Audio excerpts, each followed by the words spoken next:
Hello everyone. Today we are going to start a new chapter that is chapter number 4 Industries. Geography का ये chapter है class 8th का. पहले हम इसको रीड करेंगे. Then I explain the entire chapter in front of you all. Let's begin the video. So starting में हमें कह रहे हैं have you ever given a thought to the fact that the notebook you use for writing has come to you after a long process of manufacturing. It started its life as a part of a tree. It was cut down and transported to the pulp mill. The wood of the tree was processed and converted into wood pulp. The wood pulp was mixed with chemicals and finally changed into paper by machines. This paper found its way to the press where ink made from chemicals was used to print the lines on the pages. The pages were then bound in the form of a notebook and packed and sent to the market for sale. Finally, it reached your hands. हमें ये starting में बोल रहे हैं कि आपने कभी सोचा कि जो नोटबुक में आप लिखते हो, जिस बुक से मैं पढ़ रहा हूँ, वो हमारे पास आई कहाँ से? उसने अपनी लाइफ कहाँ से शुरू की? एक ट्री से. सबसे पहले हम पेड़ को काटते हैं. पेड़ को काटने के बाद वो मशीनरी में जाता है जो कि इंडस्ट्रीज़ में होती हैं. इंडस्ट्रीज़ में हमें मशीन्स मिलती हैं. सब जो कपड़े हम पहनते हैं, जो नोटबुक्स हम यूज़ करते हैं, ये सब कहाँ से बनकर आता है? इंडस्ट्रीज से. सबसे पहले क्या होता है कि जो पेपर होता है वो अपनी लाइफ स्टार्ट करता है एक ट्री से. फिर ट्री के जो इंडस्ट्रीज़ में मशीन्स होती हैं वो उसको पल्प में कन्वर्ट कर देती हैं, बुरादे में कन्वर्ट कर देती हैं.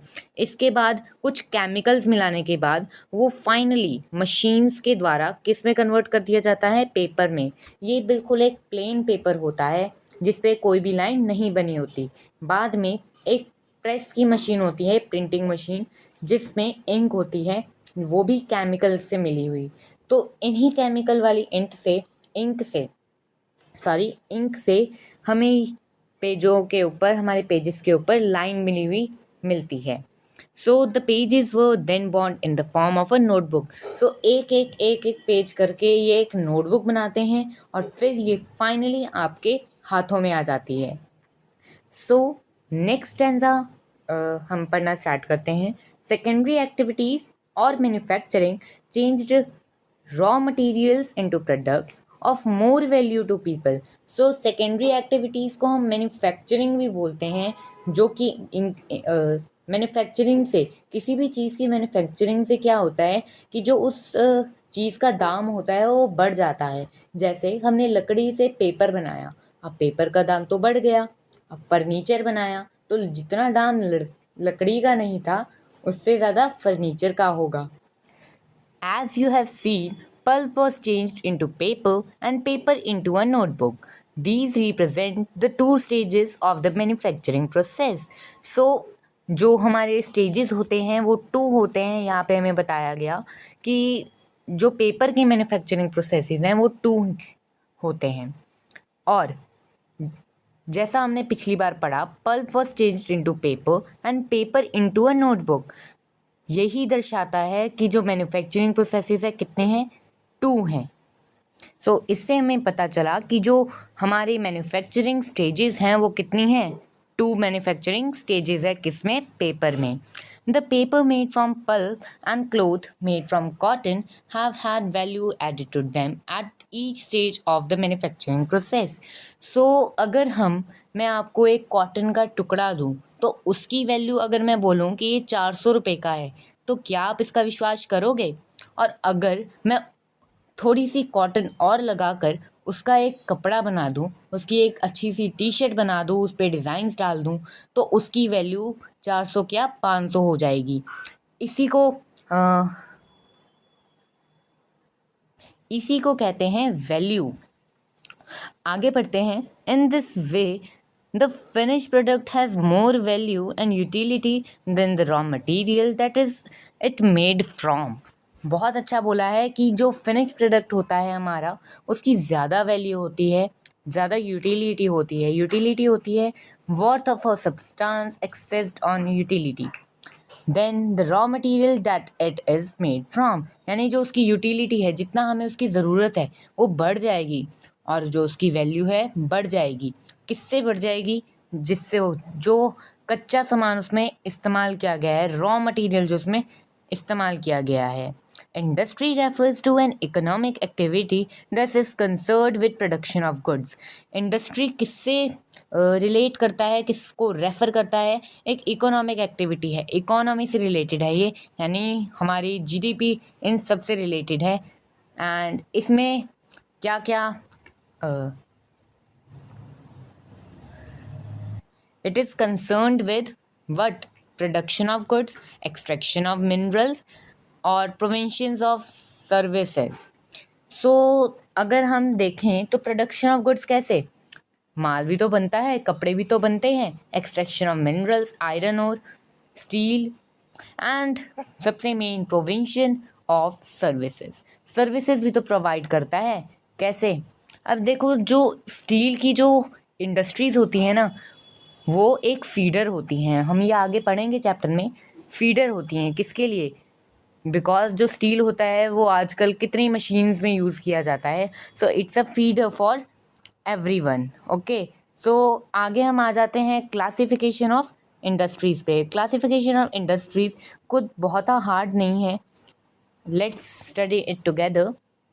Classification of industries.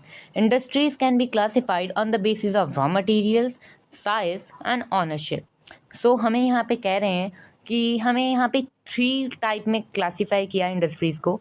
एक तो raw materials, size and ownership. So the first one is raw materials. Industries may be agro-based, mineral-based, marine-based and forest-based depending on the type of raw materials they use. So यहाँ पे हमें बोल रहे हैं कि जो इंडस्ट्रीज़ होती हैं वो किस पे बेस होती हैं? Agro based.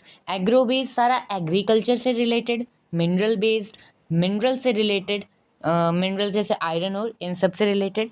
फॉरेस्ट बेस्ड और एग्रो बेस्ड में बहुत डिफरेंस नहीं होता, मतलब डिफरेंस तो है। जैसे वुड, अब वुड को हम एग्रो बेस्ड में नहीं काउंट करते, उसको हम फॉरेस्ट बेस्ड में काउंट करते हैं।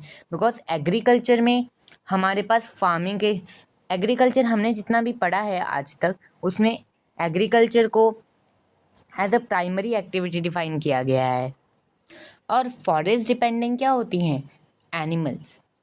एनिमल्स जो होते हैं they are mainly associated with forest. So एक एक लाइन करके पढ़ते हैं, अच्छे से एक्सप्लेन करेंगे। Agro-based industries use plant and animal-based products as their raw materials. Food processing, vegetable oil, cotton textile, dairy products and leather industries are example of agro-based industries. यहाँ पे आ गया हमारे पास प्लांट्स एंड एनिमल्स, हमारे पास plants and animals आ गया यहाँ पे। सो जो हमारे पास एग्रो बेस्ड है उसमें हमें इतना याद रखना है that is it is associated with plants and animals. वो किसके साथ एसोसिएटेड है? प्लांट्स एंड एनिमल्स के साथ। Secondly, mineral based industries use primary activities that use mineral ores as their raw materials. The products of this industries feed other industries. देखो, मैंने आपको पहले भी बताया था कि जो स्टील ओर होता है that is used for making machineries, है ना? तो वैसे ही सो जो मिनरल बेस्ड इंडस्ट्रीज होती है ना, they are also known as feeder. यहाँ पे मैंने आपको जैसे पहले भी बताया था ना, I am speaking that again, कि जो मिनरल बेस्ड इंडस्ट्रीज हैं they are known as feeder, FEEDER, feeder. And ये फीडर का काम कैसे करते हैं कि जो इनका, अब हम एग्जांपल लेते हैं एक स्टील इंडस्ट्री की। स्टील इंडस्ट्री में क्या होता है? स्टील बनता है, स्टील निकाला जाता है, so and that steel is used for under other industries. Okay, other industries में उसका उपयोग किया जाता है, उसका इस्तेमाल किया जाता है। The product of these industries feed other industries. जैसा मैंने आपको बताया, iron made from iron ore is the product of mineral based industry. So इन्होंने बताया कि आयरन जो होता है हमारा वो आयरन ओर से निकलता है, और आयरन ओर किसका प्रोडक्ट है? एक मिनरल बेस्ड इंडस्ट्री का प्रोडक्ट है। नेक्स्ट है हमारे पास, this is used as raw material for the manufacture of a number of other products such as heavy machinery, building materials and railway coaches. अब मैंने आपको बताया कि जो मिनरल बेस्ड इंडस्ट्रीज होती हैं वो एज अ फीडर का काम करती हैं, किसमें? मशीनरी में, heavy machinery, building materials and railway coaches. आ गई ना वही बात। So the next is marine based industries और marine based industries. So they use products from the sea and the oceans as raw materials. So marine word से ही हमें समझ इतना तो आ रहा है कि this word is associated with sea and oceans. This word is associated with sea and oceans. ये आपको 1 मार्क क्वेश्चन में ज़रूर आ सकता है कि what is the marine word associated with. So this word is associated with sea and oceans. सो ये word जो industries होती हैं ये जो रॉ मटेरियल होती हैं वो कहाँ का लेके आती हैं, कहाँ का यूज़ करती हैं? सीज एंड ओशंस का। इंडस्ट्रीज प्रोसेसिंग सी फूड और manufacturing fish oil are some examples. अब हमें बोल रहे हैं कि जो हम फिश ऑयल यूज़ करते हैं, फिश कहाँ रहती है? ऑब्वियसली ओशियन, सीज, पॉन्ड्स, यहाँ पे रहती है हमारी फिश। सो फिश ऑयल कहाँ से आता है? फिश से आता है। फिश कहाँ पे रहती है? ओशियंस में। सो जो फिश ऑयल है is a finish product of marine based industries. So जो हमारे पास नेक्स्ट आता है that is forest based industries. They use a forest product such as pulp, paper, pharmaceuticals, furniture, and buildings are some examples. Let's move to the next category that is size. So moving to the next category, size में हमें जो given है that is it refers to the amount of capital invested. जितना हमने उस पर पैसा लगाया, नंबर ऑफ एम्प्लॉयड, जितने उस पर बंदे काम कर रहे हैं, लेबर कितना लग रहा है, वॉल्यूम ऑफ प्रोडक्शन, उसमें सामान कितना बन रहा है। Based on size industries can be classified into small scale and large scale industries. अब इसके आगे भी 2 टाइप्स आ जाती हैं that is small and large scale industries. Cottage और household industries are a type of small scale. अब जो कॉटेज है, हाउस होल्ड इंडस्ट्रीज़ है, घर का काम, जो छोटी मोटी दुकानें होती हैं that are a type of जिसमें कम पैसा इन्वेस्ट किया गया हो, उसको हम कहते हैं क्या? Small scale industry. अब जिसमें ज़्यादा 1 करोड़ इतना कुछ पैसा इन्वेस्ट किया गया हो, 50 लाख, 90 लाख, इतना, इसको हम कहते हैं लार्ज स्केल इंडस्ट्रीज़। ओके।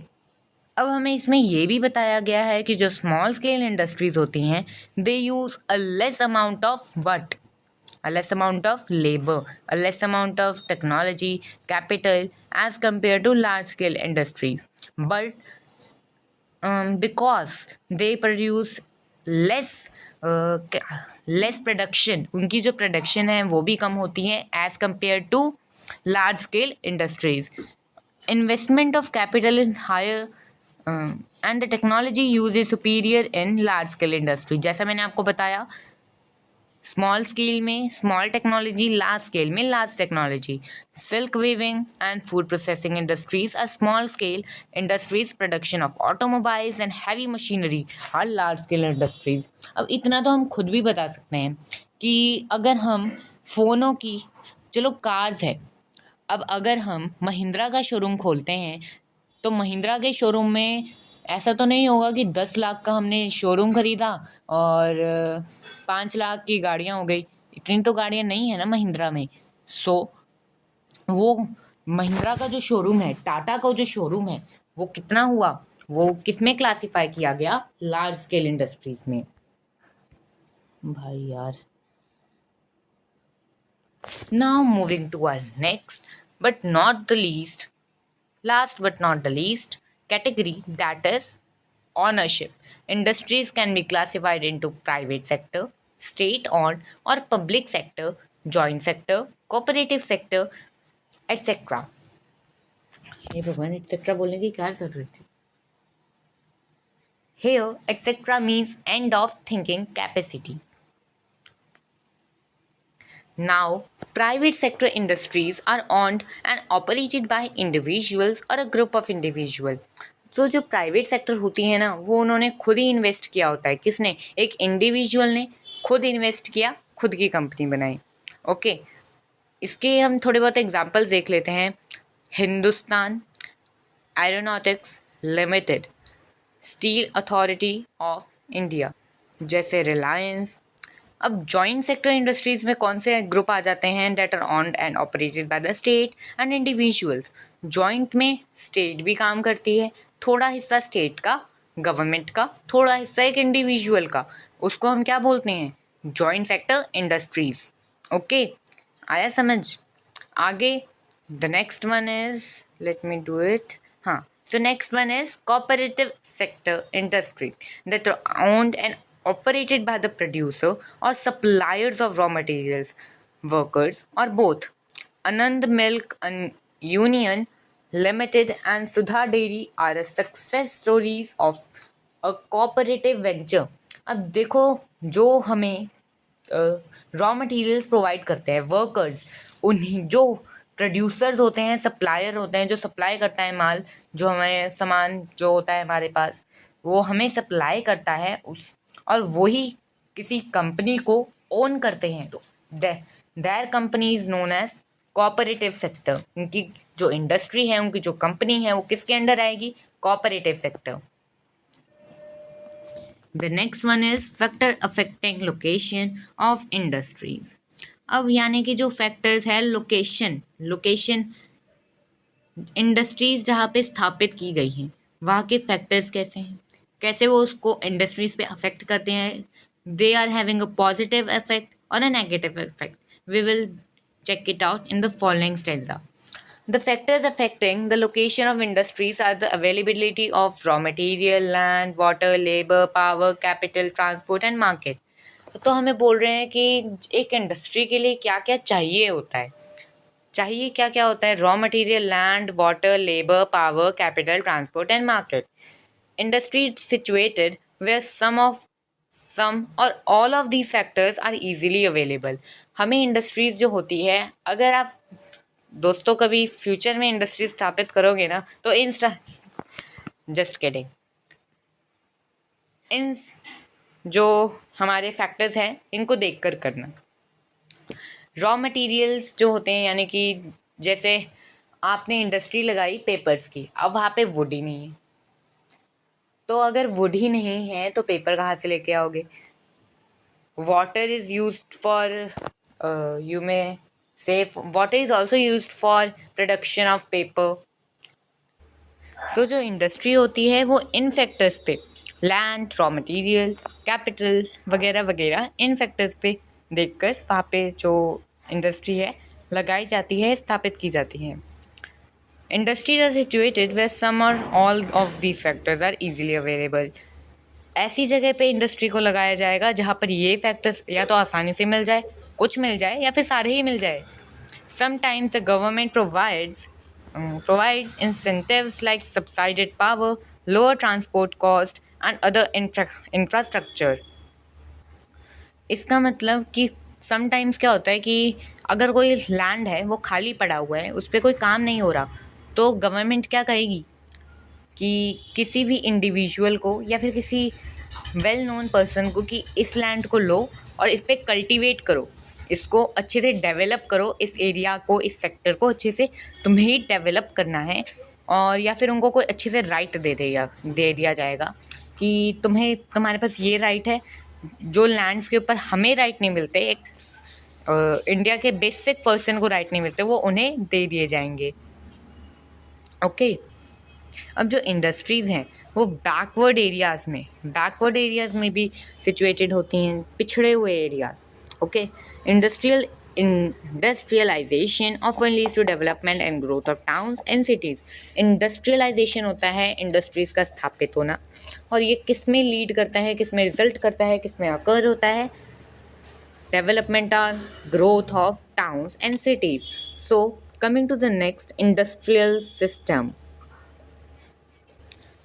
यहाँ पे हमें बोल रहे हैं that the industrial system consist of output, inputs, inputs processes and outputs. Computer में भी पढ़ा है but that is a different thing. यहाँ पे इसका मतलब है इनपुट रॉ मटेरियल्स का आना, प्रोसेसेस रॉ मटेरियल्स का बनना, आउटपुट्स हमारे हाथ में आना। कॉटन वहाँ पे ग्रो हुई रॉ मटेरियल के तौर पे, इन प्रोसेस हुआ उसका वो बनी, उसमें थोड़े चेंजेस किए गए, थोड़े केमिकल्स, थोड़ी डाइज एंड थोड़े डिज़ाइंस उसका। देन आउटपुट्स वो बनकर तैयार हुई, it was delivered at our home या फिर हम उसको लेने गए। The inputs are the raw materials labour and the inputs are the raw materials, labor, and the cost of lands, transport, power, and other infrastructure. The processes include a wide range of activities that convert the raw material into finished products. So जो input में क्या होता है, ये इनमें input में ऐसे processes involve होते हैं जो क्या करते हैं, जो हमारा रॉ मटेरियल है उसको फिनिश प्रोडक्ट में कन्वर्ट कर देते हैं। The outputs are the end and the income earned from it. Output होते हैं उसका किसी चीज़ का अंत और जो उससे पैसा मिले वो। In case of the textile industry the inputs में बी कॉटन, जैसा मैंने बताया कॉटन ली, उसमें थोड़े डाई डुई करें, human labour, factory and transport cost. The processes include ginning, spinning, weaving, dyeing and printing. The output is the shirt you wear. जैसा मैंने बताया शर्ट आप पहनते हो, डिलीवर्ड, या फिर आप कुछ लेने जाते हो। Industrial reasons. Coming to the next industrial reason. Industrial region emerge when a number of industries locate close to each other and share the benefits of their closeness. मान लो दो इंडस्ट्रीज हैं, एक कॉटन है एक जूट है या फिर something else, कुछ भी मान लो, I am just giving an example. So अगर वो दोनों साथ साथ में है ना तो अपनी साथ साथ में होने का फ़ायदा उठाया जाएगा, वो दोनों एक दूसरे होने का फ़ायदा उठाएंगे। Major industrial regions of the world are Eastern North America, Western and Central Europe, Eastern Europe and Eastern Asia, figure 4.4. So let's see the figure 4.4 first. So यहाँ पे हमारे पास आ गई है फिगर 4.4। यहाँ पे हमें बोला North America, so North America, western and central Europe. ये रहा हमारे पास western and central Europe. Let me change the pen. Western and central Europe यहाँ पे आ गया एंड सेंट्रल ये रहा and many other are also lie here. जैसे एशिया है, एशिया तो ये पूरा एरिया है ना, सो एशिया में पूरा एरिया आ गया। Let's come to the next page. Coming to the next page, industrial regions tend to be located in temperate areas near seaports, especially near cold fields. अब जो इंडस्ट्रियल रीजन्स है ना, ये कहाँ पे, ये यहाँ पे पाए ही जाते हैं, मोस्टली यहाँ पे होते हैं। सी पोर्ट्स, नियर कोल फील्ड्स, जैसे कोयला जहाँ पे मिलता है। यहाँ पे हमें आगे एक पिक्चर गिवन है, let me first explain that. Okay, so इस पिक्चर में हमें बोल रहे हैं कि let me change the pen. इस पिक्चर में हमें बोल रहे हैं कि हमें कितना ज़्यादा सामान लगता है to get 1 ton of steel. 8 ton कोयले, 4 ton iron, 1 ton limestone. Limestone होती है चिकनी मिट्टी। 1 टन ऑफ स्टील, 8 टन कोयला plus 4 ton iron plus 1 ton limestone is equal to 1 ton of steel. So आप खुद अंदाज़ा लगाओ वाई कोल, जो कोल होते हैं इसके पास क्यों बना जाता है, क्यों लगाई जाती हैं इंडस्ट्रीज कोल फील्ड्स के पास, why only coal fields. So let's move to the page we were studying. दोस्तों अब हम आ जाते हैं distribution of major industries. The world's major industries are the iron and steel industry, the textile industry and the information technology industry. So हमें बोल रहे हैं कि जो वर्ल्ड की मेजर इंडस्ट्रीज़ हैं वो कौन सी है, iron and steel industry. But the textile industry and the information technology industry are also major industries. The iron and steel and textile industry are the older industries. अब जो iron है वो बहुत पहले ही हमने ढूंढ लिया था इंडियंस ने। While information and technology is an emerging industry. Emerging मतलब उभरती हुई, जो उभर रही हैं अभी। टेक्नोलॉजी से हमें पता चलता है कि टेक्नोलॉजी वर्ड ही न्यू है। जो हमारे पास टेक्नोलॉजी वर्ड है ना, ये न्यू है। इंफॉर्मेशन न्यू है। इंफॉर्मेशन टेक्नोलॉजी एक इमर्जिंग इंडस्ट्री है। Okay, let's move to the next. The countries in which iron and steel industries is located are Germany, USA, China, Japan, Russia. Textile industry is also concentrated in India. सो हमें बोल रहे हैं कि जो iron and steel industries हैं वो कहाँ कहाँ पे लोकेटेड है। एक तो हमारे पास आ गया Germany, USA, China, Japan, Russia, South Korea and etcetera etcetera. बाकी जो टेक्सटाइल इंडस्ट्रीज हैं that they are concerted with India, Hong Kong, Korea South, that is located in Korea South, Japan and Taiwan. The major hubs of information technology industry are Silicon Valley. जो information मैंने बताया उभरती है तो ज़्यादा इसके branches अभी है नहीं। सो ये कहाँ कहाँ पर है? Silicon Valley of central California में and Bengaluru region of India में। बेंगलुरु जहाँ पे पड़ता है वहाँ पर इसका भी एक ब्रांच है। Next is iron and steel industry. So they are some, they are like major industry या major भी कह सकते हैं इन्हें। हाँ, like other industries, iron and steel are two compromises various inputs, processes and outputs. This is a feeder industry. यहाँ पे आ गया ना जो मैंने स्टार्टिंग में बताया था, फीडर वर्ड। सो इनमें बताया कि आयरन एंड स्टील इंडस्ट्री कौन सी इंडस्ट्रीज हैं? Feeder industry. Okay, so whose products are used as raw material for other industries. क्यों है? क्योंकि इनसे जो सामान बनता है ना, इनका जो रॉ मटेरियल होता है, फिनिश प्रोडक्ट होता है, जो इतना मान लो कि जो आयरन स्टील इंडस्ट्री का रॉ फिनिश प्रोडक्ट है वो बाकी इंडस्ट्रीज़ के लिए क्या है? स्टार्टिंग का फर्स्ट उनका रॉ मटेरियल है उनके लिए वो। The inputs of the industry include raw materials such as iron ore, coal, limestone along with labor, capital, site and other infrastructure.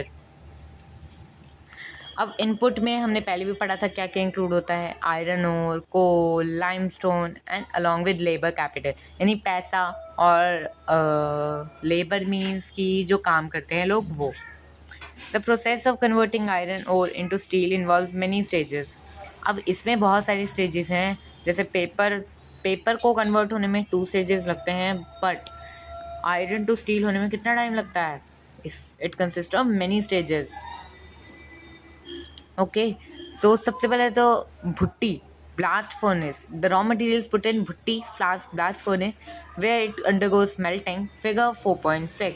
So let's take a look at the figure 4.6. So here is the figure 4.6 जिसमें हमें एक भुट्टी दिखाई गई है। Iron ore and limestone, iron ore limestone and coke हमें पता है क्या होता है। It is a tough porous and black substance which is you may say with a unpleasant smell. फिर ये होगी हमारी भुट्टी। हॉट एयर यानी गर्म हवाएं। मॉल्टन आयरन, स्लैग यानी जो समथिंग गर्म करने के लिए। Okay, so now let's move to the chapter. The output obtained is steel which may be used by other industries as raw material. सो जो हमें आउटपुट मिलेगा वो क्या होगा? स्टील होगा। और वो दूसरे इंडस्ट्रीज़ में जो तारें लगती हैं, घर बनाने में तारें लगती हैं, ऑब्वियसली इंडस्ट्रीज़ बनाने में भी तारें लगती हैं लोहे की। सो जो अदर इंडस्ट्रीज़ हैं उनके लिए क्या काम कर रहा है? वो रॉ मटेरियल का। आई hope you understand this well. अब हमें बोल रहे हैं कि जो हमारा स्टील है ना, दैट इज़ टफ, वो तगड़ा होता है और वो किसी भी शेप में कट किया जा सकता है या फिर आसानी से आसानी से कट किया जाता है या फिर एक वायर बनाने के लिए उपयोग में लाया जा सकता है। Special alloys of steel can be made by adding small amounts of other metals such as aluminium, nickel and copper. Alloys give steel unusual hardness, toughness और अबिलिटी टू रेजिस्ट रस्ट। ठीक है, सो स्पेशल अलॉयज़ हमें पता है car के होते हैं। कैसे बनते हैं स्पेशल अलॉयज़? एक तो स्टील से बनते हैं, प्लस उसमें नाइकेल, कॉपर, एल्युमिनियम ऐसे जो हमारे तर्थ पदार्थ हैं उनको मिलाने से बनते हैं। Okay, I hope you understand that well. Alloys give steel unusual hardness. अब जो ये एल्युमिनियम वगैरह वगैरह है ये इसको हार्ड कर देता है, टफ कर देता है और जंग से बचाता है। That is the positive effect of you may say alloys. Steel is often called the backbone of modern industry. अब जो हमारा स्टील है ना, स्टील रीढ़ की हड्डी माना गया है। किसे रीढ़ की हड्डी माना गया है? स्टील को। Almost everything we use is either made from iron or steel or has been made with the tools of machinery of this metals. अब इसको रीढ़ की हड्डी बोला बोला बोला गया है तो ये बिल्कुल ठीक बात है। अब सॉरी, बहुत सी चीज़ें हैं जो स्टील से बनती हैं। कैसे? सबसे पहले तो अगर हम देखें तो जो स्टील होता है उससे हम बहुत सारी चीज़ें बनाते हैं। अब जैसे वाइपर है, यूटेंसिल्स ही ले लेते हैं हम, यूटेंसिल्स है। ओके, ये यूटेंसिल स्टील आयरन से बनते हैं। और अगर कोई चीज़ स्टील या आयरन से नहीं भी बनी ना तो उसको बनाने के लिए इन चीज़ों का उपयोग किया गया है। Ships, trains, trucks and autos are made largely of steel. Even the safety pins and needles you use are made from steel. अब उन्होंने कहा कि जो शिप्स होती हैं, ट्रेन्स होती हैं, ट्रक्स होते हैं, ऑटोज होते हैं, उनमें बहुत सारा स्टील लगा होता है। इवन जो सेफ्टी पिन होती हैं साड़ी को यूँ में से पिन लगाने के लिए, नीडल्स जो होती हैं that are also made with steel. Oil wells steel की मशीनरी से डिग किया जाता है। Steel pipelines transport oil. आजकल के टेक्नोलॉजिकल ज़माने में oil is transported with pipes that are also associated with steel. Next is minerals are mined with steel equipment. Minerals जैसे कुल्हाड़ी है, कुल्हाड़ी का जो आगे का पार्ट होता है दैट इज़ यूज्ड विद और made with steel. Next is farm machines are mostly steel. Large buildings have steel framework. Farm में मशीन्स होए, प्लो जो होता है उसका आगे का पार्ट क्या होता है? स्टील का बना होता है। ट्रैक्टर स्टील का यूज़ करते हैं। Before 18th century, iron and steel industry was located where raw materials, power supply and running water were easily available. Later, the ideal location for the industry was near coal fields and close to canals and railways. पहले क्या होता था? पहले बताया जैसे मैंने, running water. पहले देखा जाता था कि वहाँ पे कितनी ज़्यादा इलेक्ट्रिसिटी है, कितनी ज़्यादा वहाँ पे यू में से कोल है, कितना कोल है, कितना कोयला मिल रहा है, कितना पानी मिल रहा है। इन चीज़ों पे देखा जाता था कि यहाँ पे इंडस्ट्री लगाई जाए कि ना लगाई जाए। अब के ज़माने में अब टेक्नोलॉजी का ज़माना है तो अब रेलवे लाइंस जहाँ पे होती हैं वहाँ पर लगाया जाता है। अब रेलवे लाइंस पे क्यों लगाया जा रहा है? अभी भी तो कोल फील्ड्स पे ही लगाना चाहिए।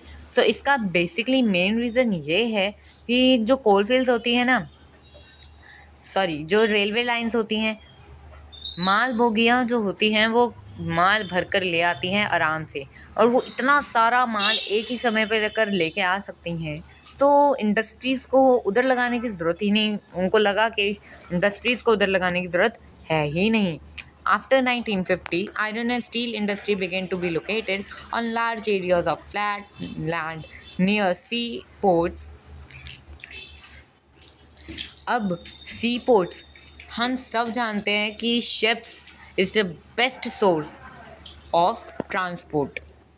देखो, अगर हम रोड से माल लेके जाते हैं ना तो उसमें एक्सीडेंट का खतरा, प्लेन्स में थंडरस्टॉर्म्स इसका खतरा, और शिप्स में ज़्यादा कुछ खतरा नहीं होता, बस अगर वो नॉर्थ सी ना हो तो। I make a detail video regarding the North Sea, so I hope you all will see it. अभी के लिए back to the chapter. Sea port पे क्यों लगाए जाते हैं? बिकॉज रेलवे लाइंस तो हैं, एक अच्छा ट्रांसपोर्ट वो तो है, बट उसके साथ क्या है? सी पोर्ट्स हैं। ओके, सी से भी आजकल बहुत ज़्यादा प्रोडक्शन होती है। This is because by the time steel works had become very large and iron ore had to be imported from overseas.